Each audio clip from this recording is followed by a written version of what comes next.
Welcome to my channel study with Rakhi Sikri. आज की video में हम कवर करेंगे the last segment of the chapter life processes and that is excretion, the process of excretion.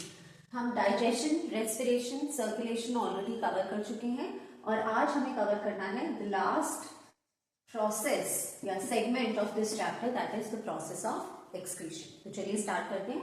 तो what is excretion, पहले तो हमें ये पता होना चाहिए। तो एक्सक्रीशन प्रोसेस इज व्हाट बेटा, it is the removal of waste products from the body, removal of waste from the body या waste products from our body.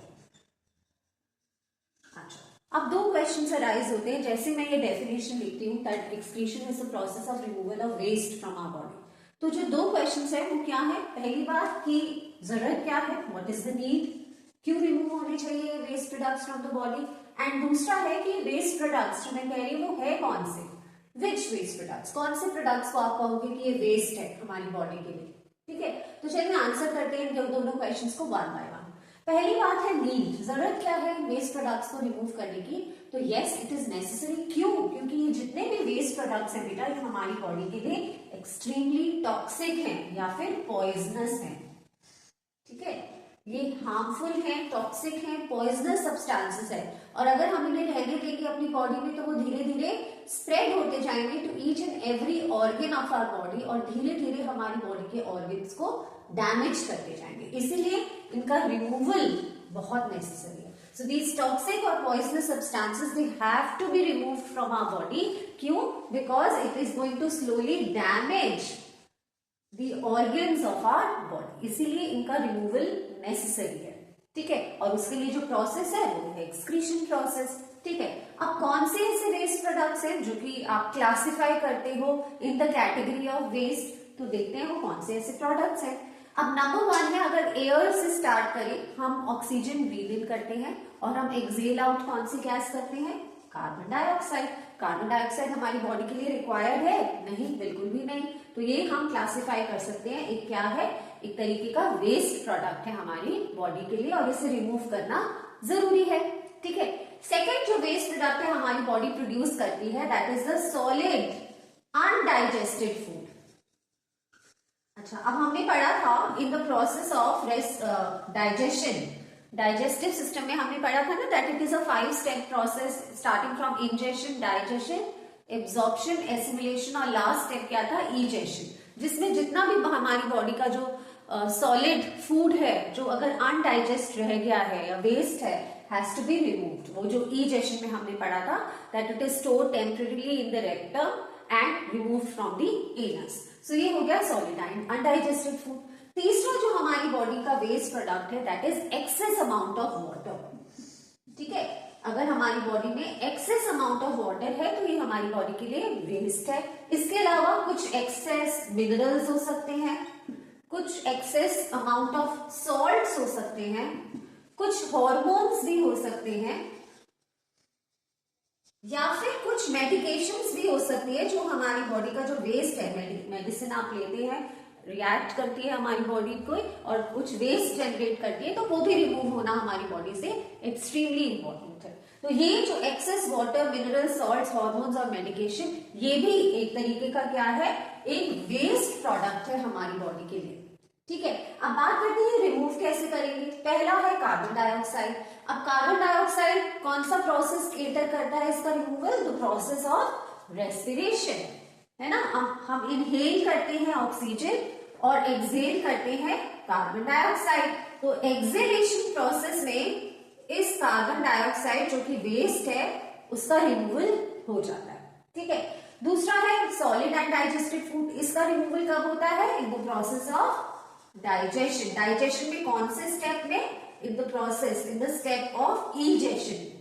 ठीक है, इसका रिमूवल हो जाता है इजीली। ठीक है, लास्ट जो है बेटा access amount of water, minerals and salt. अब ये जो excess water, minerals and salt है ये दो फॉर्म्स में रिमूव होगा। या तो ये रिमूव हो सकता है इन द फॉर्म ऑफ स्वेट, है ना, समर्स में यूजुअली, एंड दूसरा इन द फॉर्म ऑफ यूरिन। ठीक है, तो ये दो फॉर्म्स में एक्सक्रीट आउट होता है या रिमूव होता है हमारी बॉडी से, इन द फॉर्म ऑफ स्वेट या फिर इन द फॉर्म ऑफ यूरिन। ठीक है। अब इस टॉपिक में जो हमारा मेन टॉपिक है इस चैप्टर का, that is the process of excretion. Okay, in human beings हमें मेनली बात करनी है कि how this waste, excess water, mineral, salt, hormone, medication, ये जितना भी मैंने लिखा है, कैसे वो बनता है इन द फॉर्म ऑफ यूरिन और कैसे एक्सक्रीट आउट होता है हमारी बॉडी से। तो चलिए बात करते हैं the excretory system of human beings. ठीक है, तो इसके लिए कौन सा सिस्टम हमें पढ़ना पड़ेगा? The excretory system in human beings. तो चलिए स्टार्ट करते हैं वो। तो चलिए मैंने टॉपिक लिखा human excretory system. Human excretory system के मेन कंपोनेंट्स क्या हैं? तो इसके जो कंपोनेंट्स हैं वो है अ पेयर ऑफ किडनीज। ठीक है, किडनीज कैसी होती है? बीन शेप्ड होती है, पेयर ऑफ किडनीज होती है हमारी बॉडी में। ठीक है, तो ये मैंने पेयर ऑफ किडनीज ड्रॉ कर दी। ठीक है, अच्छा और क्या है फिर? इन दोनों किडनी से वन ईच क्या निकलती है? ट्यूब्स निकलती है। इन ट्यूब्स को हम क्या कहते हैं बेटा? They are called as ureters. तो मैं लेबल करती रहती हूँ साइड बाय साइड। ये हो गया हमारा किडनी। How many? 2। कहाँ लोकेटेड है? इन दी एब्डोमिनल कैविटी, इस एरिया में लोकेटेड है। फिर है ये जो ट्यूब्स जो निकल रही है किडनी से, पेयर है ये भी, तो ये कहते हैं हम इन्हें यूरेटर्स। ठीक है, उसके बाद ये जो यूरेटर्स है ये ज्वाइन करती है कहाँ? In a kind of a bladder, जिसे हम कहते हैं यूरिनरी ब्लैडर। Urinary bladder. और फाइनली ये जो ओपनिंग है इसे कहा जाता है यूरेथ्रा। ठीक है, ये ब्लैडर। तो kidneys, a pair of kidneys, pair of ureters, ये जो ट्यूब है, यूरिनरी ब्लैडर और यूरेथ्रा, ये चारों जो कंपोनेंट्स है वो किसके कंपोनेंट्स है? ह्यूमन एक्सक्रीटरी सिस्टम के। तो बेटा होता क्या है प्रोसेस? अब ये जो ह्यूमन एक्सक्रीटरी सिस्टम है ये क्या है? हम प्रोसेस पढ़ रहे हैं how that excess amount of water, mineral, salts are remove from the body in the form of urine, उसकी बात कर रहे हैं। तो first of all what happens is blood containing all this amount of extra water, mineral salts, ये पूरा का पूरा जो blood है हमारी बॉडी का has to once pass through the kidney। ये सारा जो ब्लड है वो कैसे आएगा? वो किडनी में आएगा। कैसे आएगा? अब ब्लड आ रहा है तो कोई ब्लड वेसल लेकर आएगी। ठीक है, तो कौन सी ब्लड वेसल है? उस ब्लड वेसल का नाम है बेटा रीनल आर्टरी। Renal artery. अच्छा, अब रीनल वर्ड जब भी आप सुने, ठीक है, तो आप मान लीजिए that has something to do with the process of excretion.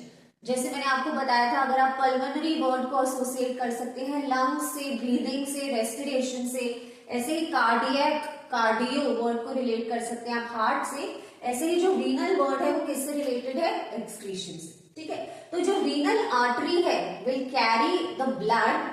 Blood कौन सा ब्लड? ऐसा ब्लड जिसमें क्या है, जो हम मान रहे हैं कि वेस्ट है। कौन सा वेस्ट है? एक्सेस वाटर है इसमें, और क्या क्या है इसमें? एक्सेस अमाउंट ऑफ मिनरल्स है, एक्सेस अमाउंट ऑफ सॉल्ट्स है, कुछ हॉर्मोन्स भी हैं, कुछ मेडिकेशन है, सब नाइट्रोजनस वेस्ट है।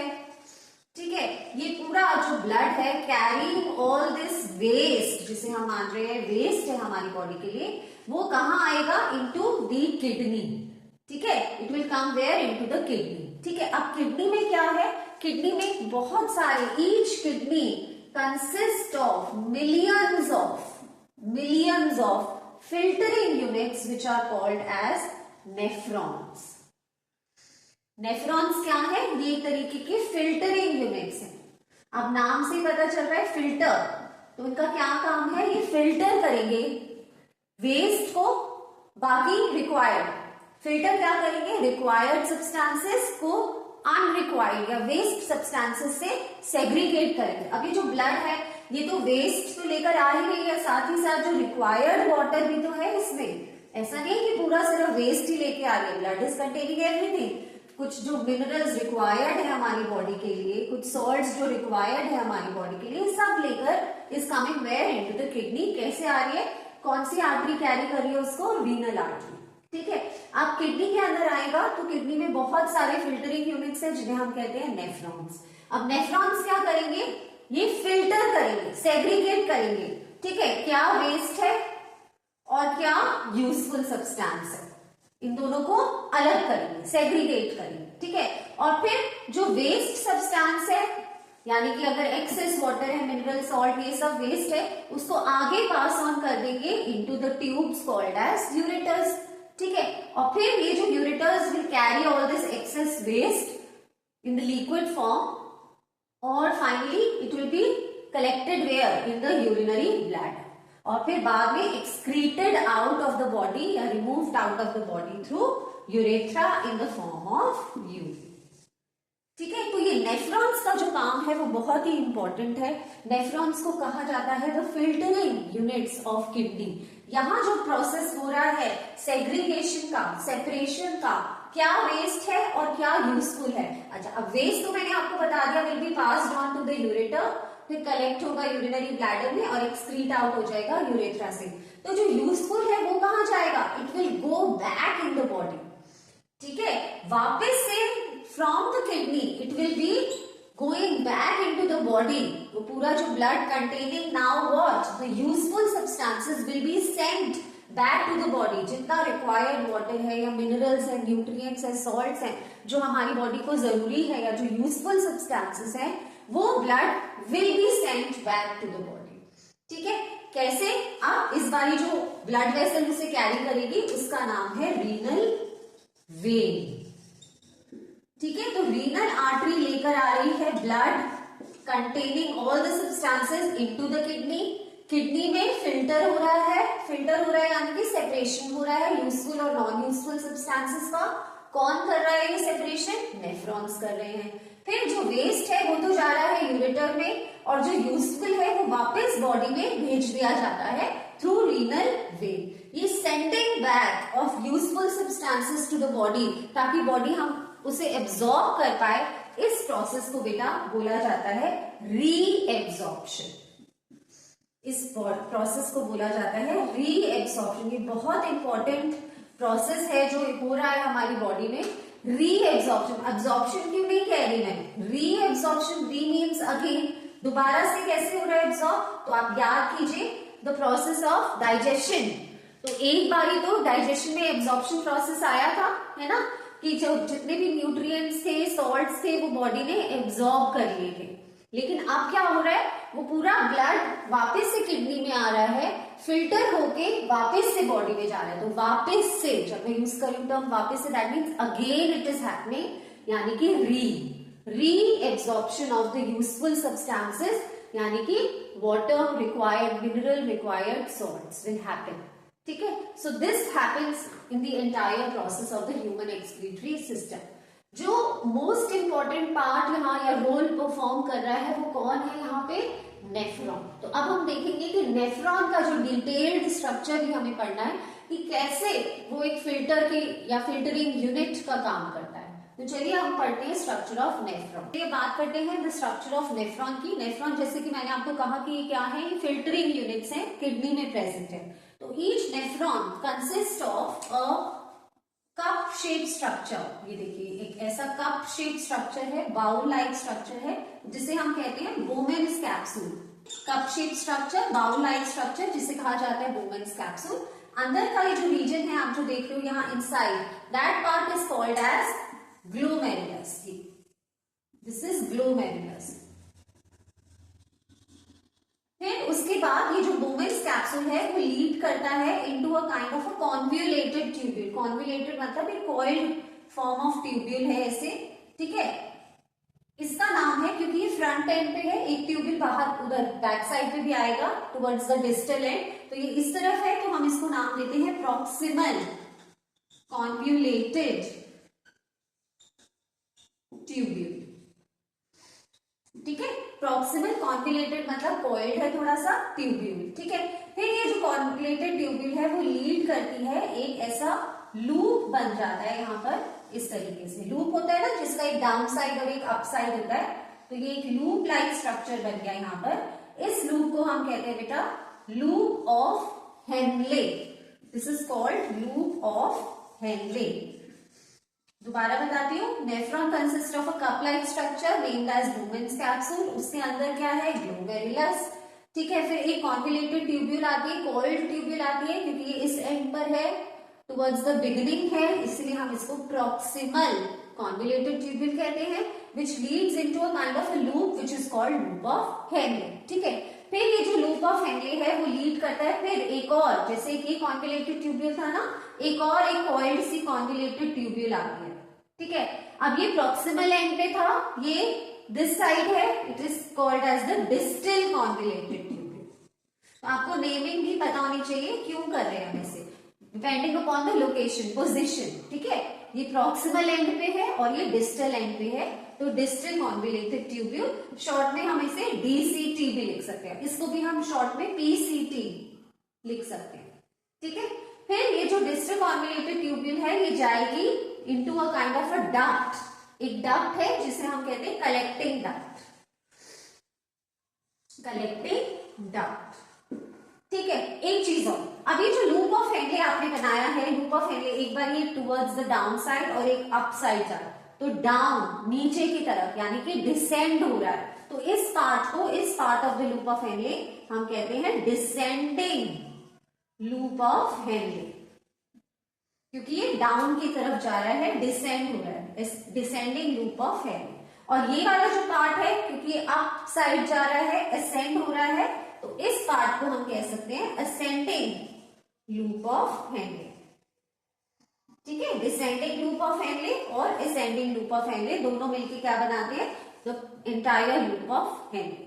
ठीक है, ये एक स्ट्रक्चर है नेफ्रॉन का, और ऐसे मिलियंस ऑफ नेफ्रॉन्स प्रेजेंट है हमारी किडनी में। अब देखते हैं फिल्टर कैसे करते हैं ब्लड को। मैंने आपको बताया कि जितना भी ब्लड है हमारी बॉडी का, containing all the waste and the useful substances will come where into the kidney, where into the nephron। कौन लेके आएगा, कौन सी ब्लड वेसल कैरी करेगी, रीनल आर्टरी, है ना, renal artery is going to bring this blood where into the nephron। ठीक है, अब यहाँ पर ये कलेक्शन ऑफ आर्टेरियोल्स है। ठीक है, यहाँ पर जब ये बोमेन्स कैप्सूल में आएगा उसके बाद it will go where, it will go into the proximal convoluted tubule. Blood will pass through this proximal convoluted tubule. एक ऐसा ब्लड है जिसमें वेस्ट और यूजफुल सब्सटेंसेस दोनों हैं। फिर जब बेटा ये लूप ऑफ हेनले में आएगा, यहाँ एक इंपॉर्टेंट चीज देखने वाली है, that loop of Henley is extensively coiled by the blood vessels. Okay, extensively coiled by the blood vessel. तो यहाँ होने वाला है द प्रोसेस जो मैं आपको कह रही थी, the most important process, reabsorption. यहाँ सेग्रीगेशन होगा वेस्ट और यूजफुल सब्सटेंसेस का। सो ये क्योंकि जस्ट अ मेम्ब्रेन थिक है, वेरी थिन मेम्ब्रेन है इसकी लूप ऑफ हेनले की भी, और ये जो ब्लड कैपिलरीज इसको सराउंड कर रही है, तो जितना भी रिक्वायर्ड मिनरल्स है या सॉल्ट्स है हमारी बॉडी को जरूरत है या वाटर है, ये क्या हो जाएगा, it will be reabsorbed by these blood vessels. ठीक है, यानी कि ये कौन सी हो सकती है, रीनल वेन। ठीक है, तो ये एब्सॉर्ब कर लेगी इसको, जितने भी रिक्वायर्ड मिनरल्स, सॉल्ट्स या फिर आप कह सकते हो वाटर जितना रिक्वायर्ड है, इट विल बी रीएब्सॉर्ब। तो इस प्रोसेस को किस में हो रहा है, कि ट्यूब्यूल में हो रहा है, लूप ऑफ हेनले में। आप इसे ट्यूब्यूल रीएब्सॉर्प्शन भी कह सकते हो।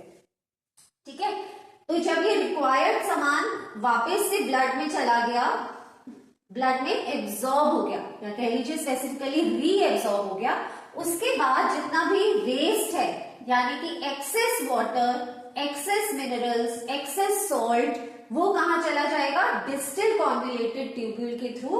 अब ये चला जाएगा कहां, कलेक्टिंग डक्ट में।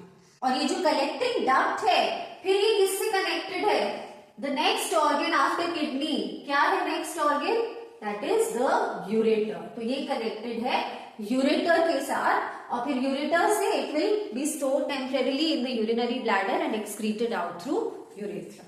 ठीक है, तो मेन जो प्रोसेस है रीएब्सॉर्प्शन का, वो कहां हो रहा है, in the loop of Henley. ठीक है, तो ये है पूरा स्ट्रक्चर नेफ्रॉन का। सारा ब्लड जो है it is carried by renal artery, blood containing waste and useful substances. उसके बाद जो वेस्ट है वो पास ऑन हो जाता है डिस्टल कॉन्वोल्यूटेड ट्यूब्यूल और फिर कलेक्टिंग डक्ट में चला जाता है, एंड जो यूजफुल सब्सटेंसेस हैं वो वापस से यहाँ रीएब्सॉर्ब हो जाते हैं, और रीनल वेन जो है इसको वापस से बॉडी में कैरी करती है required nutrients, required water, required minerals को। तो ये है एंटायर प्रोसेस ऑफ एक्सक्रीशन। काफी इंटरेस्टिंग प्रोसेस है, आपने देखा होगा ये एक नेफ्रॉन का इतना देखो डिटेल्ड स्ट्रक्चर है, ठीक है। अच्छा, अब अगर for example there are certain people जिनमें kidney is not functioning properly, ठीक है, अ पेयर ऑफ किडनीज है हमारी बॉडी में, राइट, तो if one of the kidney is not functioning properly, can we survive on just one? Yes, हम survive कर सकते हैं वन किडनी पे भी। किडनी का मेनली वर्क क्या है? फिल्टर करना ब्लड को, ठीक है, बट हाँ उसमें आपको अपनी बॉडी में अपनी डाइट में थोड़े से चेंजेस लाने होंगे, ताकि क्योंकि एक ही किडनी पे सारा जो फिल्टरिंग प्रोसेस का जो बर्डन है वो पड़ेगा, तो you will have to bring about certain dietary changes in your body. कुछ पेशेंट्स अनफॉर्चुनेटली हो सकते हैं दैट वो both of the kidneys are not working properly, ठीक है, किडनी फेलियर है, तो उस केस में ब्लड का तो फिल्टर होना जरूरी है, बिकॉज हमने पढ़ा कि अगर ये टॉक्सिक सब्सटेंस हमारी बॉडी में ही रह जाएगा then it is going to slowly damage each and every organ of our body. उस टाइम पे क्या होता है, we have to take the patient to a dialysis machine, dialysis के लिए जाना होता है, and that is a hemodialysis process which happens. Hemodialysis, dialysis word का मतलब है बेटा प्योरिफिकेशन, और हीमो वर्ड हीमोग्लोबिन यानी कि ब्लड से रिलेटेड है, तो ब्लड का प्योरिफिकेशन होना जरूरी है, ठीक है। एक मशीन होती है जो कि काम करती है किडनी का, मेनली नेफ्रॉन का, जो कि फिल्टरिंग यूनिट है ना किडनी का, तो जितना भी ब्लड है उस पेशेंट का is passed on to that hemodialysis machine, और वो मशीन काम करती है फिल्टर करने का, तो जितना भी वेस्ट है दैट इज एक्सपेल्ड आउट, ठीक है, वो मशीन अलग से थ्रो आउट कर देती है, और फिर वो जो ब्लड है वापस with the required mineral salts water flows back into the body of the patient. So depending upon the severity of the damage of the kidney, suggest किया जाता है डायलिसिस 15 डेज में, 1 मंथ में, या फ्रीक्वेंसी इसकी change हो सकती है, ठीक है, depending upon how well your kidney is functioning still, तो that is called as haemodialysis, ठीक है। अच्छा, अब एक और चीज मुझे आपको बतानी थी कि जो यूरिन यहाँ पर क्रिएट हो रहा है उसका कॉम्पोजिशन क्या है, जो वेस्ट मटेरियल बन रहा है, यूरिन जो प्रोड्यूस हो रहा है, कभी कभी क्वेश्चन आता है एग्जाम में, कॉम्पोजिशन ऑफ यूरिन, तो यूरिन बेटा कंसिस्ट ऑफ 90 to 95% तो वो क्या होता है, एक्सेस अमाउंट ऑफ वाटर ही होता है उसमें, ठीक है। इसके अलावा कुछ नाइट्रोजनस वेस्ट हो सकता है, ठीक है, 1 or 2%, कुछ एक्सेस अमाउंट ऑफ मिनरल्स हो सकते हैं, कुछ सॉल्ट्स हो सकते हैं लाइक कैल्शियम एंड पोटेशियम, ठीक है, और कुछ हार्मोन्स भी हो सकते हैं।